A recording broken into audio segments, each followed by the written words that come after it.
మానవ జీవితంలో అనేక రకమైన దుర్ఘటనలు ఉంటాయి. కొన్ని విధి రాతలైతే కొన్ని మానవ రాతలు.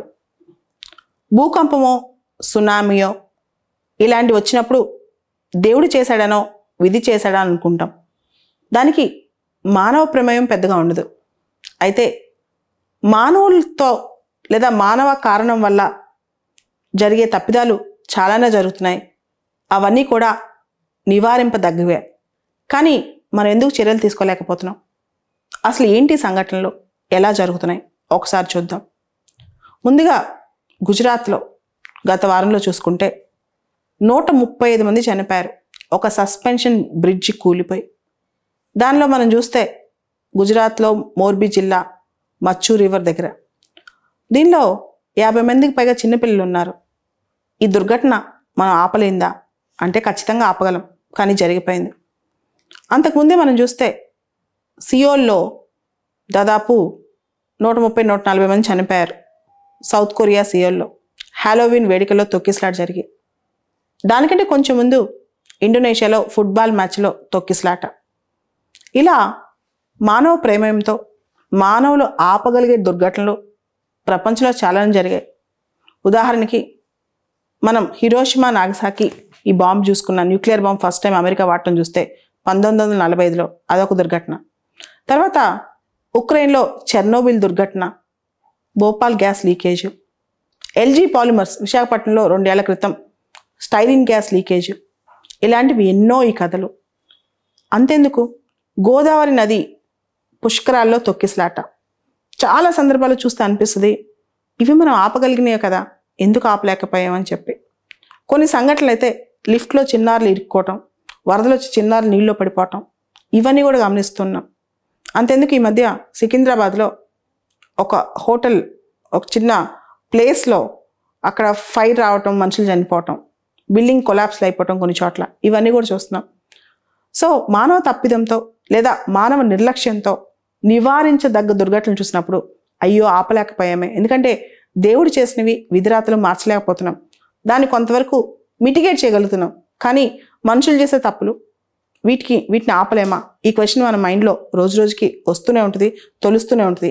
ముఖ్యంగా మన గుజరాత్ సంఘటన తర్వాత ఇంకా అందరి దృష్టిలో ఇది పోలేదన్నమాట. ఇలాంటి దుర్ఘటనల్ని మనం సాంకేతికంగా మ్యాన్ మేడ్ డిజాస్టర్స్ అంటాం. అవి న్యూక్లియర్ డిజాస్టర్స్ కావచ్చు, కెమికల్ డిజాస్టర్స్ కావచ్చు, బయాలజికల్ డిజాస్టర్స్ కావచ్చు, ఫైర్స్ కావచ్చు, లేకపోతే స్టాంపీడ్స్ కావచ్చు, రైల్ యాక్సిడెంట్స్ కావచ్చు. ఇట్లా కొంత నిర్లక్ష్యం వల్ల లేదా కొంత మన తప్పిదం వల్ల లేదా కొంత కంట్రిబ్యూటరీ నెగ్లిజెన్స్ వల్ల వీటన్నిటి వల్ల జరిగితే దాన్ని మ్యాన్ మేడ్ డిజాస్టర్స్ అంటాం. వీటిని కనుక కారణాలు పరిశీలిస్తే వీటిని ఎలా నివారించవచ్చో కూడా మనకు సొల్యూషన్స్ దొరుకుతాయి. ఈ సొల్యూషన్స్ని జాగ్రత్తగా ఇంప్లిమెంట్ చేయాలి. ప్రతి చోట అడ్మినిస్ట్రేషన్ దీనిలో భాగమై ఉంటుంది. ఏదో ఒక విధంగా డైరెక్ట్గానో ఇండైరెక్ట్గానో కనెక్ట్ అయి ఉంటుంది. మనం తెలివిగా వ్యవహరిస్తే, చాకచక్యంగా వ్యవహరిస్తే ఇలాంటి చాలా దుర్ఘటనలను మనం ఆపేయచ్చు కూడా. నాకు చిన్నప్పుడు, ఈవెన్ నేను కూడా చిన్నప్పుడు ఒక సంఘటన గుర్తొస్తుంది చెప్తుంటే. తమిళనాడులో కుంభకోణం అనే ప్లేస్లో ఒక స్కూల్లో ఫైర్ యాక్సిడెంట్ అయ్యి స్కూల్లో పిల్లలు చాలామంది చనిపోయారు. ఇప్పుడు కూడా తమిళనాడు కుంభకోణం అనగా నాకు అదే గుర్తొస్తుంది. బీహార్లో ఒక ప్రాంతంలో మిడ్ డే మీల్స్ స్కీమ్లో ఫుడ్ తిని పిల్లలు చనిపోయారు. తెలంగాణలో కొన్ని సంవత్సరాల క్రితం ఒక పిల్లవాడు సాంబార్లో పడి చనిపోయాడు. అండ్ అదేవిధంగా హైదరాబాద్లో అశోక్ నగర్ దగ్గరలో ఉన్న ఒక ప్రాంతం, అక్కడ మున్సిపల్ వాటర్ దాకా మనుషులు చచ్చిపోయారు. ఇవన్నీ వింటున్నప్పుడు, చూస్తున్నప్పుడు ఇవన్నీ మనం ఆపచ్చు కదా అనే ఆలోచన.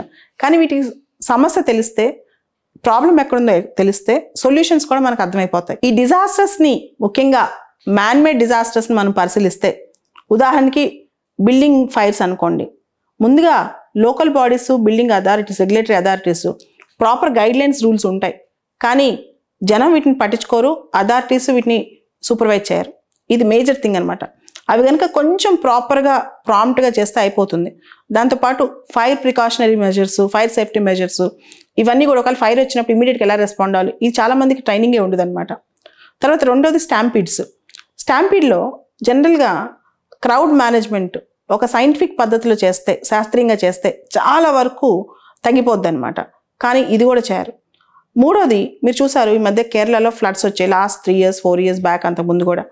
ఆ ఫ్లడ్స్ వచ్చినప్పుడు కొన్ని జిల్లాల్లో, ముఖ్యంగా కేరళలో అలెపి జిల్లాలో కృష్ణతేజ అనే ఒక అబ్బాయి IAS, తను ఎలా దాన్ని మేనేజ్ చేశాడు, అందరి హెల్ప్తో, కమ్యూనిటీ ప్రిపేర్నెస్తో తను ఎలా నష్టం తగ్గించాడు, ఇవన్నీ కూడా మనం గమనించవచ్చు.